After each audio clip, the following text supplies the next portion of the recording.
Hello, everybody, and welcome to another interview on the Hallway Wrestling Podcast. I am the man that you now forgot, Rian, as always, and I am joined by former OTT champion, former gender-neutral champion. He held a briefcase in OTT. He did everything in OTT. He's now a Ring of Honor superstar, and he's the owner of one of these really, really nice shirts. I know this might be the old drop, but you'll find the new shirts on his merch store, which we will plug. It's Overkill Mark Haskins. How are you, sir? I'm doing great, thank you. How are you? It's good. The catchphrase, as good as we can be. I think that's just going to be ingrained in our heads forever. As good as we can be, all things considering. Yeah, for But sure. but how's everything with you? You've been I mean, I've been looking at your social media. You are a workout machine. I've started running recently. The only reason I'm running is because I've got like a zombie apocalypse 5K app that kind of keeps it interesting for me. But man, you are running with uh weights on your back. You're doing the talk about the 48 hours, 4 miles. Yeah. So just basically since going into lockdown, I've just I was always a fan of the Rocky movies. So in my head, I'm preparing for Ivan Drago at some point. Do you know what I mean? Like I'm just trying to keep myself entertained, and just keep training. Like, anytime that I think that you have a time like this where you can't do what it is that you necessarily want to do, then at least you can do is invest in yourself and in your own potential future, and think, well, when however long it's going to be that we're stuck in this position, I want to be the best version of me coming out of it. I don't want to waste time. I say it's 2 years by the time that I finally get back to wrestling. I don't want that to be 2 years of wasted nothing. I want that to be 2 years of improvement, and just really trying to be the best I can. And that has really taken me to some very obscure lengths as of late. Like you mentioned, the 48-hour challenge, which is a David Goggins. If anybody doesn't know who he is, he's a former U.S. Navy SEAL pull-up world record holder. He had this challenge, which was running 4 miles every 4 hours for 48 hours straight, which I did back in June. And yeah, hopefully with lockdowns permitting, I want to be able to do another one again coming up. I've also as well, just mad little things like back in June, I managed to cut down to 160 pounds. I'm now 40 pounds heavier than that. I've been bulking up over the past few months, and just between a progressive overload of training and just, eating everything in sight, I'm 40 pounds up.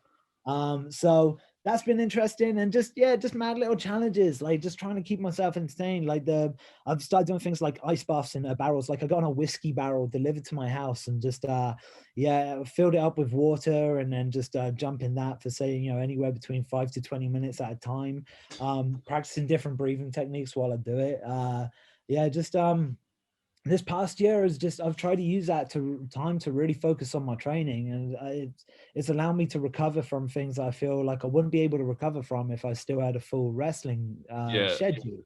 So it's been nice to do these challenges. Like anytime that, if it's been raining, I've ran, there's been times where I've ran 8K across the Malvern Hills, like you said, with 10 kilo weight vest on, stop every 5 minutes and do, say, 10 burpees and 50 reps of an exercise.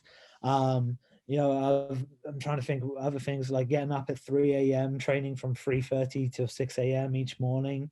We're fortunate that we have a 24-hour gym across the road from our house, so Oh, nice. we could go in there pretty much any time. And it's just really what it is just, it's the mental preparation. Like I feel like I've had so many more life lessons in the past year, and I've managed to achieve so many things that I wouldn't have otherwise really had the incentive to try and pursue, had it not been for the fact of taking wrestling out of the equation and just trying to amuse yourself, and so that you don't end up doing nothing. Yeah, because I think for me and anyway, I started doing 15K a week just for my mental health. More and more importantly, it's that as well, because people like I put my mental health over my physical health, but they fall in line. And you did say that you were preparing for Ivan Drago, and in a way, I kind of you are the rightful Ring of Honor #1 contender. So in a way, you are preparing for that. Once it comes out of lockdown, you're ready to pounce whoever that champion may be. Well, that's it, man. And I had a spot in the pure title tournament, and when COVID hit, I literally just landed in Vegas. I remember. The next day, I was going to have one of the biggest matches of my career, main event. With Roosh for the World Championship on pay-per-view, and in Vegas of all places. It's somewhere that I love, and just yeah, it all fell apart. So I just kind of figured, well, who knows what, whether Ring of Honor would honor that, being it potentially a year, 2 years down the line. But, I'm just doing everything I can to be ready for whatever awaits when we come out of this pandemic. Yeah, and you're speaking of Ring of Honor. We'll get onto the Ring of Honor in a while, but they're training people fantastically. I spoke to Joe Hendry and I've spoken to LSG and Kerry Silken, and they just couldn't have been more positive about how Ring of Honor are treating people. Joe Hendry was saying they're more secure than a lot of 9 to 5s normally. It's with that many people on staff and that many wages to pay. It's crazy to see how good they're treating you guys. They're looking after a lot of people. There were those who they were going to bring in for a one-off show in the middle of last year, and they ended up paying them, through this pandemic as well. So I know that they've really tried to take care of everybody, and that's what it feels like. It feels like a family backstage. So they really do try to take care of everybody that they include in that Ring of Honor family. Yeah, and now you personally, huge OTT fan favorite, even though in ring you don't like us all. But I have never seen the reason I think you are criminally underrated, and you're still very rated, but you're criminally underrated, is the way you can go from being really really nice in these situations at the merch table to going through the curtain and turning it on like that. How is that something that came naturally to you, or is that something that you kind of had to cultivate and kind of like learn to kind of once you go through the curtain, just because you there's changing, and then there's Mark Haskins just snapping into this character. It's mental. I don't know. I think it's just having done this for as long as I have. It's I feel like there's just kind of like a mental process where you can just kind of, you know, it's almost like picking something up, like picking a hat up and just putting it on, and you can literally step through a curtain. I'll be, I'm nicest guy in the back, like I try to, be as kind of polite to everybody, and then when I go through that curtain, I'm not that. I'm just a real pain in the ass. So I don't know. I think that it comes from I know, like, I was an only child when I was a kid. Like, I feel that there's probably an aspect of not having the kind of attention that you wanted growing up, and just there being a performance kind of aspect of that when that opportunity is there to be when you're told you have to go and roll people up and go and be a bit of an arsehole for a bit. I think it just comes naturally to me to just be a complete and utter ass. So yeah. I remember the last time I think you were wrestling Martina, and we had to stand out, and you sat Martina right in my chair and spat water at her, and it literally went. She missed, she ducked, and it went all over my chair. And I was Oh like, no, I'm I was so like, sorry. I was like, better put my coat down. But before we talk about the big highs in OTT, like just before that, I think it might have been the year before. You can correct me on dates if I'm wrong, but you said in the progress promo, a physio looked at you and said, "You've the neck of an 8-year-old man. You need to retire. You're in a bad way." What was the mental process or mental fortitude of accepting that, and then what was the road to being told that you can still wrestle, and then the whole rise to whatever your So OTT the win? same day I got told that, I checked in with Yeston Reese, who's a physio and other professional wrestler, and he said, he said 2 weeks, mate, rehab, you'll be fine. So it wasn't so much that um I don't know, like, it was such a hard time to figure out what exactly was going on. At that time in my life, I was coming out of matches. I had headaches. I didn't know why. I remember at one point I woke up in the middle of the night. My entire left arm was just burning. Like, I thought my wife, Vicky, had covered it in deep heat. I thought she was trying to rib me. And then I woke up. I was like, "Oh, you bitch!" And I look over and she's fast asleep. And I'm like, "Oh, I'm just a really bad husband who how's his missus." But so it was, all I knew that something at that point in my life wasn't right. So I needed to go and get things looked at and really try and figure out as well the extent of what damage there was done, because all I knew is I wouldn't ever forgive myself if somebody was hurt at my hands in the ring because I wasn't good to go. Yeah. So I went away. I had I spoke to multiple different physios. I got cleared by 3 different physios that all said, you're good to go. Like, you'll be fine. You do have damage in your neck. Basically, part of my neck here is the cervical spine, I believe, is straight, when it should have a slight curve in it. There was a narrowing on one side where there was narrowing between the vertebrae. So there was an impingement on a nerve which was causing the tingling sensations in my left arm. So what we did was, over time with physio, was just try and loosen off all the muscles around it, so that therefore it wouldn't be compressing as much. I had, I think, discs that were bulging and in early stages of degeneration, but I think that it just kind of comes with the territory of what it is that I do. You know, the physios I spoke to that, you know, told me, look, you know, and encouraged me, look, you'll be fine. I think they, you know, took into account, you know, you don't have, you know, for anybody else, you would have a bad neck, but for a 28-year-old wrestler at the time, this is pretty much standard practice, you know. So it just took, you know, time and effort of just having the right physio. I do a lot of neck strengthening exercises even still to this day, and just yeah, just trying to make it like a real conscious effort with it. And it was definitely an emotional roller coaster, going between being told that you'll never do this again to being told like, you'll be all right. I mean, all I knew is that at that time, like, whether it was option A or option B, you know, I wouldn't forgive myself if I hurt anybody else in that predicament for not being 100%. So I had to take that time away to go and, you know, sort my life out, and yeah, and Yeah. get 100% healthy. It's crazy because I was born with club feet and I had a lot of surgeries and I've had like rehabbed all them.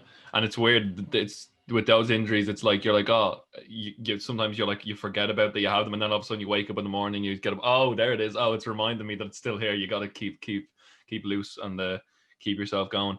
But yeah, then that fed into the OTT run, and when you got into, you said OTT was your proving ground. We've heard Angus say it so many times.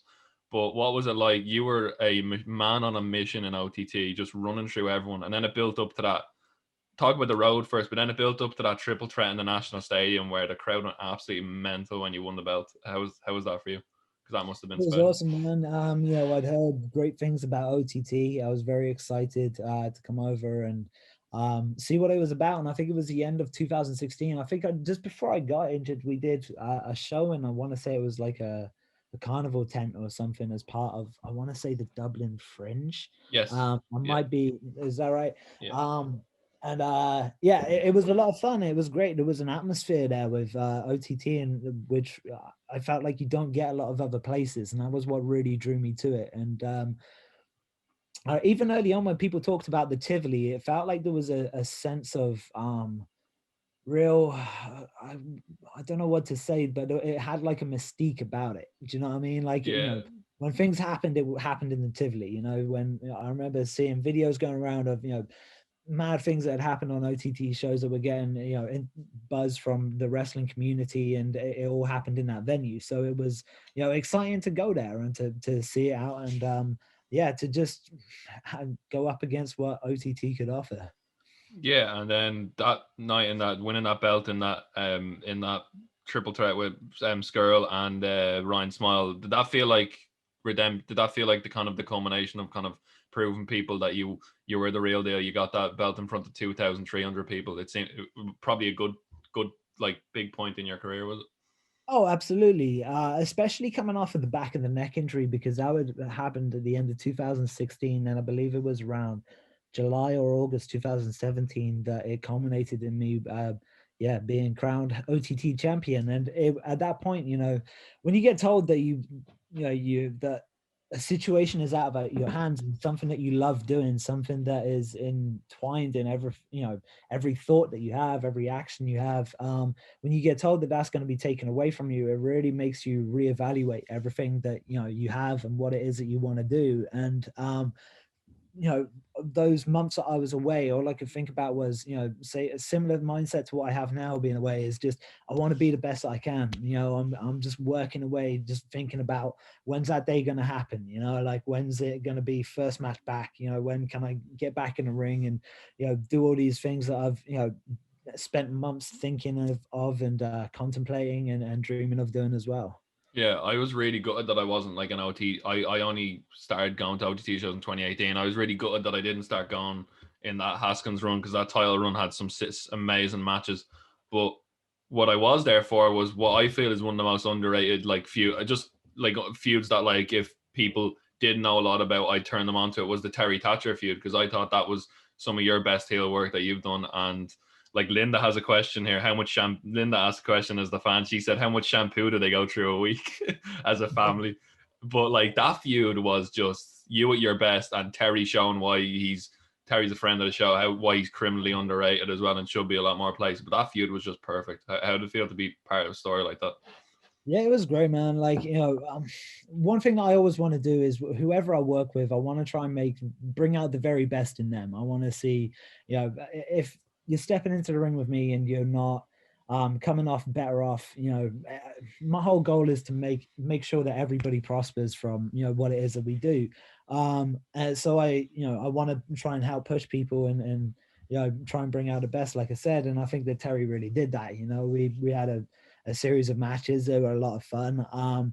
They didn't quite culminate in the way that we were hoping, but it was it was a great time, and hopefully we get to do that again at some point in the future. Hopefully with Linda and Vicky at ringside. so for Linda's question, do you you're a family of long haired people? Is there a lot of shampoo gone in the Haskins household? So I think there is, but not that frequently. So the key to it I found is I'll wash my hair maybe once a week, right? I think like I remember somebody said once you just want to kind of like let your natural hair oils get into your hair. So yeah, that's what I've done, and but then when you do put conditioner through it, that's when you use a lot. So it kind of works out. You and Jack are like twins. I was looking at that. Jack has turned into a mini Mark Haskins. Anyone would think I'm his dad. But he's like he seems like a really, really like adventurous, and they both seem like a very adventurous and determined kid. So I'd say that they're sometimes future. Sometimes too much. So a few months ago, my wife had to go and speak to his teacher regarding an incident or something, and basically she she showed Vic his book, his maths book, and it had a comment section at the bottom where she'd said, are these the right answers? To which Jack had decided to reply, yes, are you blind?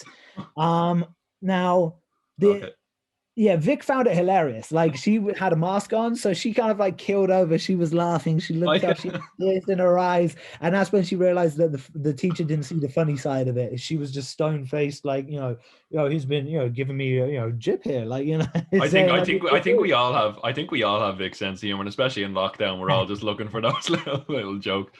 But but what is it like having, like, Vic is a very important part of like a lot of the stuff that you've done with the managers. What was it like bringing Vic on the road, and what was the first time you brought like Vic on the road as your manager, and what was the idea behind it? Was there a specific storyline that was brought in, or was it just bring her on the road?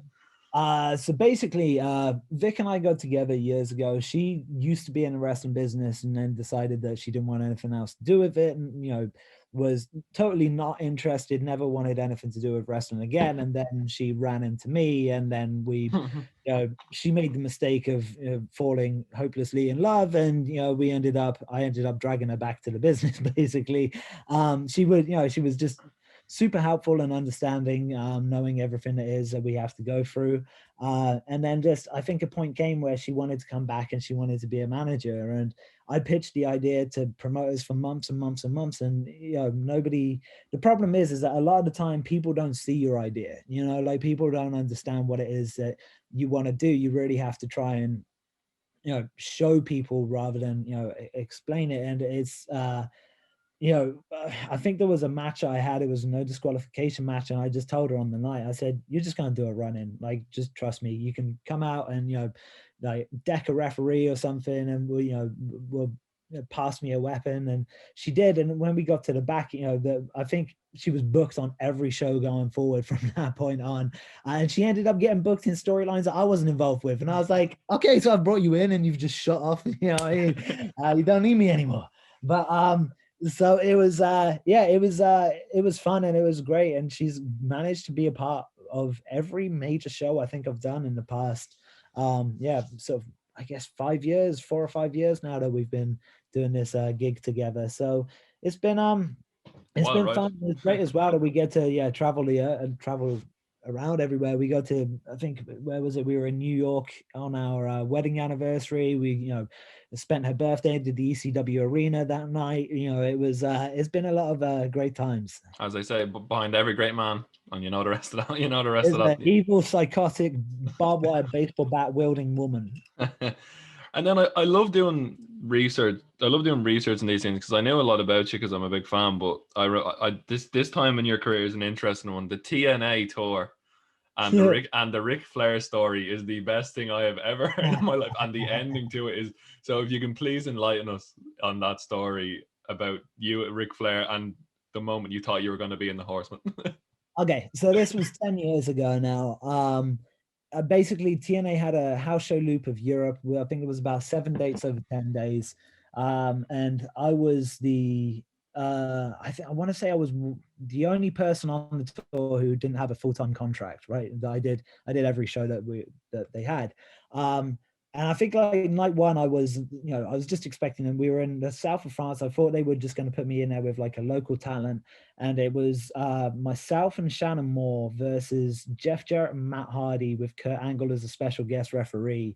And halfway through the match, I think Angle and Jarrett get into it and fight off backstage, and then Earl Hebner comes out to finish the rest of the match, right? So it was, from night one, it was pretty mad. And then I ended up in a series of X Division title matches. But about halfway through the tour, Flair suddenly like clocked that I was with them all the time, and he was like, he wanted to get me drunk. And I was like, right, if I get drunk, I'm going to be like, I'm making ass out of myself, right? I don't need the help. Like, I know that I'll somehow screw up and I won't get a job out of this. So I avoided him as much as I could throughout the tour until the final night when we were at the hotel, and he said, do you want a drink? And I was like, go on then, mate, what do you want? And he's like, he asked me, what you having? Like, you choose, Nate, anything you want, give me a Ric Flair favorite. So don't let Ric Flair choose. Sure.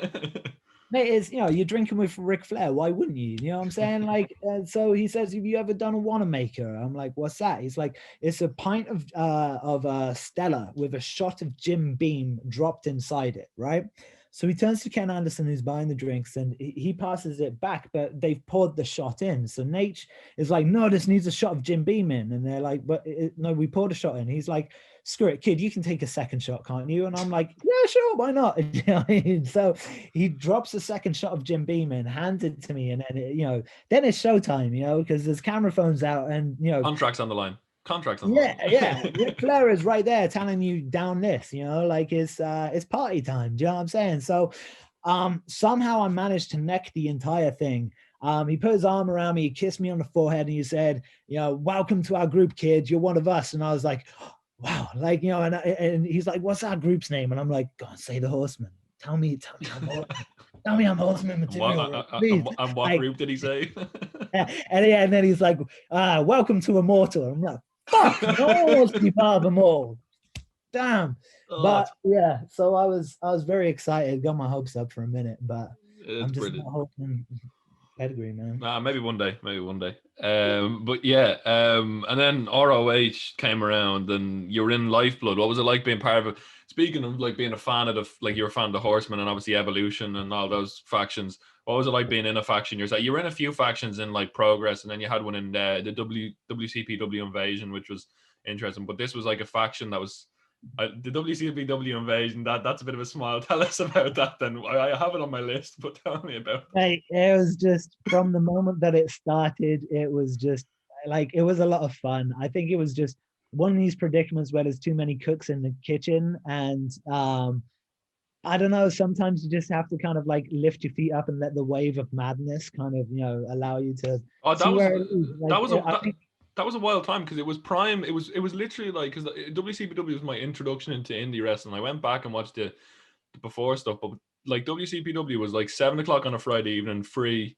You paid for the pay-per-views, but that's of course. But that was like a wild time for indie wrestling because I had the World Cup, and then I had the Defiant takeover, and then Austin Aries leads a lot of IPW guys into the arena. I was just like, so originally I think it was going to be just Ridgeway, Aries, and myself, and then somehow we all ended up invading, and which in the process of was great because we did this bit in Birmingham where we destroyed the set, right? And we got told, like, you're not wrestling tonight. We just need you to jump over the guardrail and destroy everything you see. Nexus though. Yeah, it was. I was like, I've been wrestling 14 years now. This has happened once. It was like, it was nice to be like, oh, like this is different. Okay. So basically what they did was that they told us what we could or couldn't do. We had to wreck the set. And they gave me a knife and they said, you can cut up the ring canvas. And I was like, all right, awesome. But I decided not to tell anybody else involved with the moment, right? So just as we all invade the ring and start beating people up and destroying things, I just pulled a knife out. I think I whipped my shirt off, pull a knife out, start screaming and just start hacking away at the ring canvas, and just seeing how everybody around me reacted just to me being like, and like tearing it up. Everyone's like, oh my gosh, like Haskins is on another level. Like no idea that they'd said like, yeah, you can do this. So yeah, that was fun. It was different, and yeah, it was just one of those mad experiences where things start happening before you can really get a hold of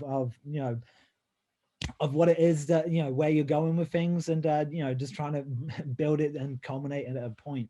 Oh man, I love wrestling. I love wrestling. But then Lifeblood and Ring of Honor, that was kind of your kind of like, I don't know, you had a few of the UK tours, which is how a lot of the UK talent seems to get into Ring of Honor. And what were those tours like? And then getting into being told you were going to be in a faction with like Juice Robinson, I think it was Hot Sauce, was it? I think it was Tracy Williams and someone else. But yeah. What was that like for you? Yeah, it was fun. I remember the first tour I was on. So we were staying at a hotel and we were going, I think there was a small group of us. We were walking down to our room, and there was this guy who was absolutely just shit-faced, like, just stumbling around in the corridor. And like, we tried to ask him what his name was, but because I think he started throwing up and it sounded like Blair. So we named him Blair, right? And as he's there just slurring his words and like stumbling about and like banging on this door, the door opens and it's Bully Ray, and he's just stood there. He looks down at this drunk guy in front of his room. He's like, why does this always have to happen in front of my room? And then just shuts the door and goes back to bed. And then that was, I think, one of the nights of tour one, and it was this mad experience where we saw an ambulance turn up, take the guy outside for 10 minutes, and then 10 minutes later he came in right as rain, like nothing had happened, right? He was suddenly like just sober like that. So no idea what it was that they did to him in the ambulance, but gave him an adrenaline shot or something. But he came in and we had so many questions to ask him about, like, okay, so what is your name? Do you know what I mean? Like, how did you end up here? And like one of his mates was with him, was like, this happens all the time. And we're like, this isn't a one-off, like what the hell? That's that's an expensive friend, like. It sure is. But we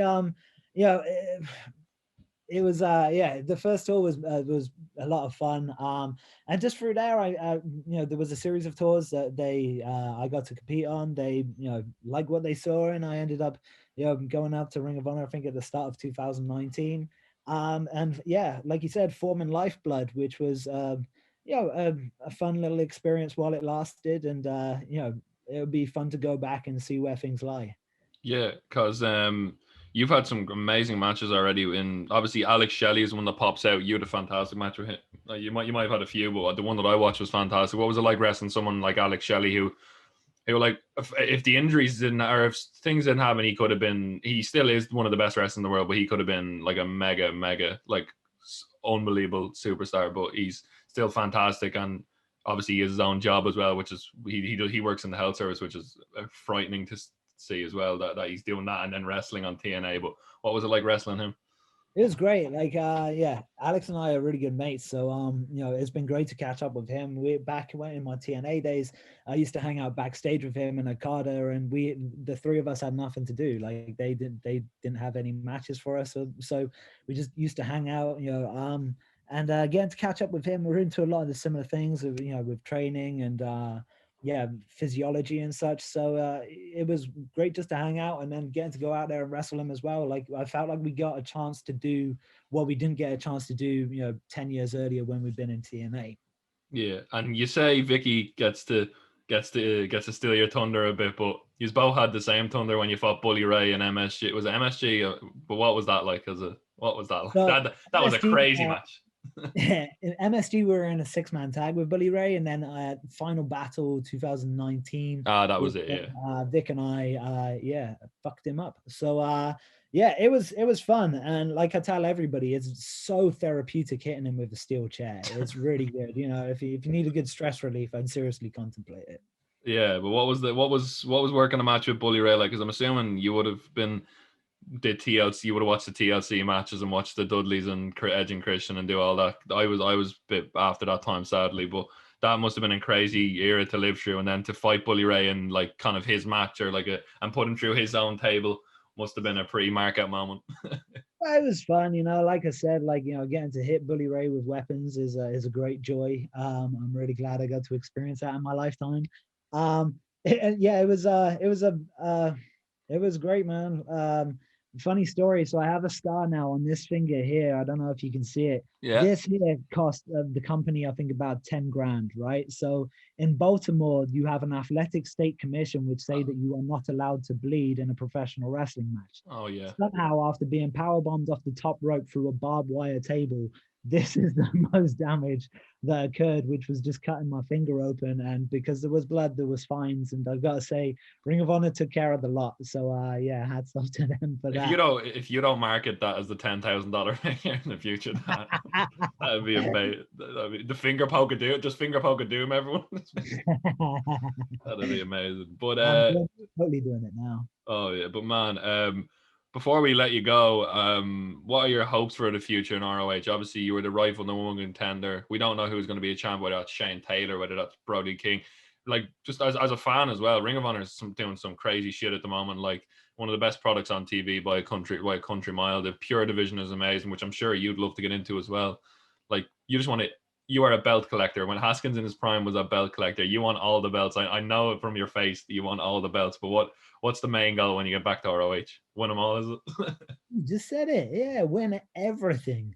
You know, it's one of these things where is a catch-22. I don't mind being left away. I don't mind being locked away to my own devices, because here in isolation, I continue to push myself in ways I've never pushed myself before. Like, the Mark Haskins that comes back to wrestling is going to be so much more of an advanced human being and performer than the Mark Haskins that left. If the Mark Haskins that left was considered number one contender to the Ring of Honor World Championship and a potential contender for the Pure Championship, you know, imagine what me 2 years down the line is going to be. Scary. I am chomping at the bit. You know, I am working on every aspect of my game. I have done some truly horrendous training things to myself, and my my theory is just to try and, you know, find that next thing, find that next level, find that next thing that's hard, day after day after day.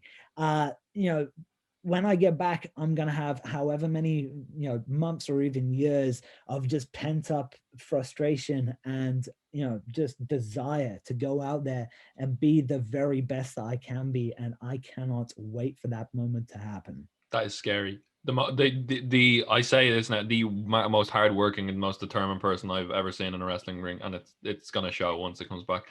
Mark, before you leave, I said about this shirt. You've got one of yours on there. Some guy got it tattooed on his leg. I saw that was yes, crazy. He did. It was awesome as well. He sent me a picture of it. It was the first person I think that's ever got one of my designs tattooed. And yeah, the artist did an awesome job. But yeah, you can get these shirts over at thisishaskins.com. Also at This Is Haskins on Instagram or Twitter, and near enough any other platform that I might be on, at This Is Haskins me. And I'm sure you will find me. Yeah, and ringofhonorwrestling.com. So sign up to those VODs and watch all those back catalogs and the shows right now. And you can email me those links, and I'll get them straight in the description for you.